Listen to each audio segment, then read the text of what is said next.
Ever since moving to Sony, right, I was looking for a wireless grip from Sony. And eventually I found out that Sony had one, but it was difficult for me to find till I went to Camerajoint. And I now found out the reason why I couldn't find it. It's called the Sony GP-VPT2BT, for crying out loud. Why would Sony call this They should have just called this the Shooting Grip Wireless Remote Commander. It just saves step. What's with the GP Chat GPT?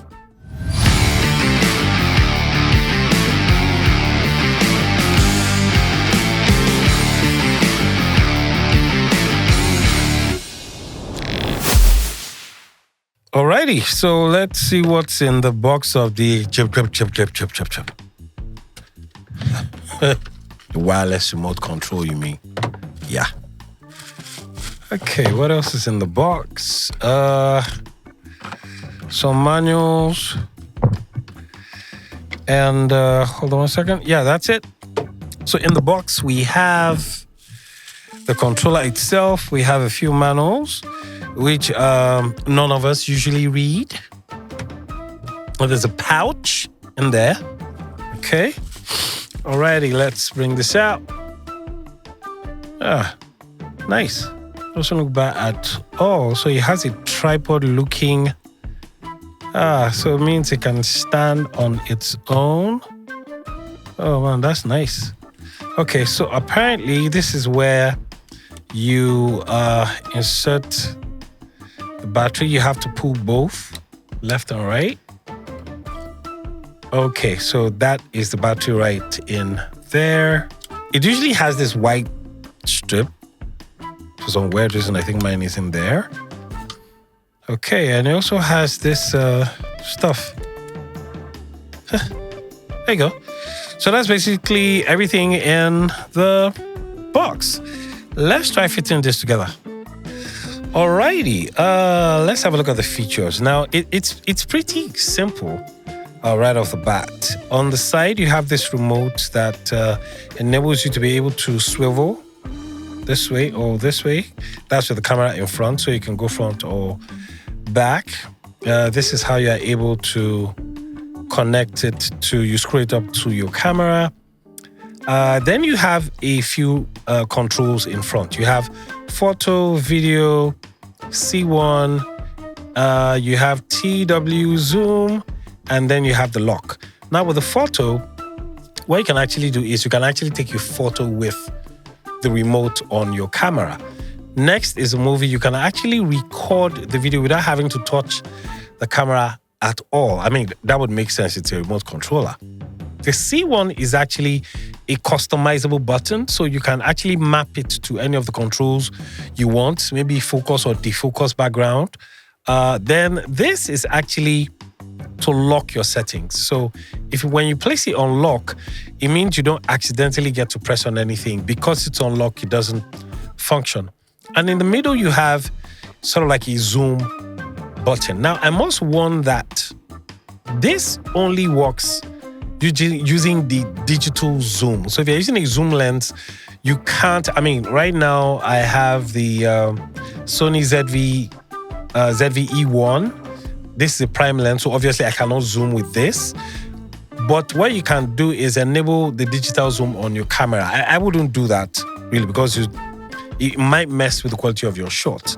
But if you have one of those cameras where you can actually do digital zoom, that can work for you easily. And basically that's all. Another thing I like about it is the fact that it has sort of like two arms.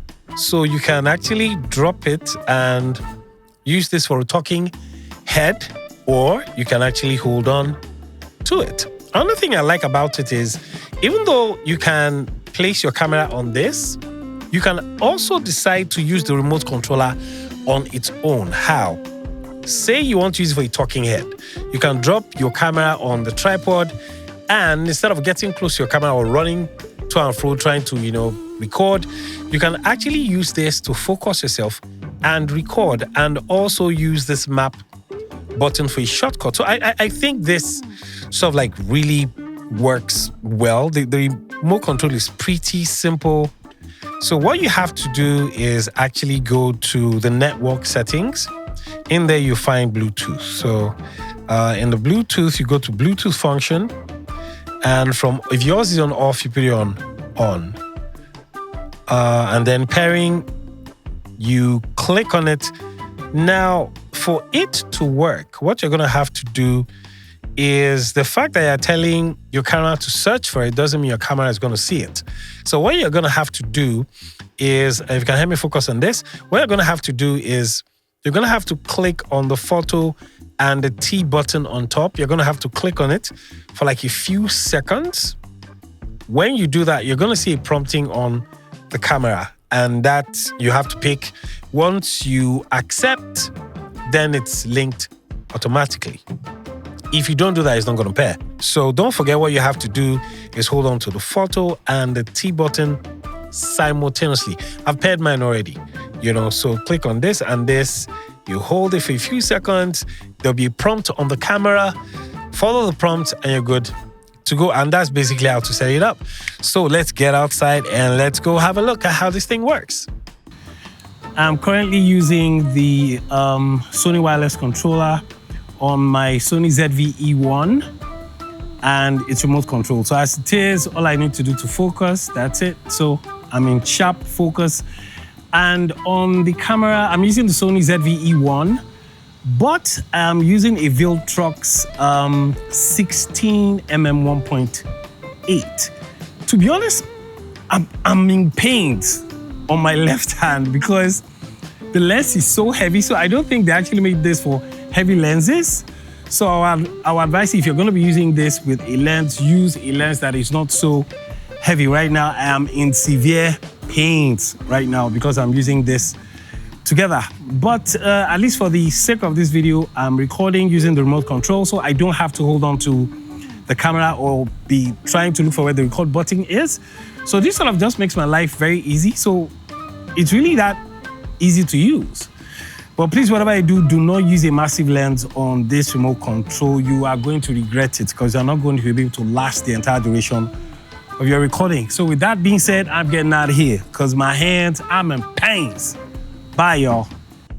If you guys are loving what you're watching so far, so good, please subscribe, like, and comment. I would really love to hear your comment in the comment section. Now, you've seen me actually take the Sony wireless remote controller on the go. I liked it. It was good. It was simple to use. It wasn't stressful.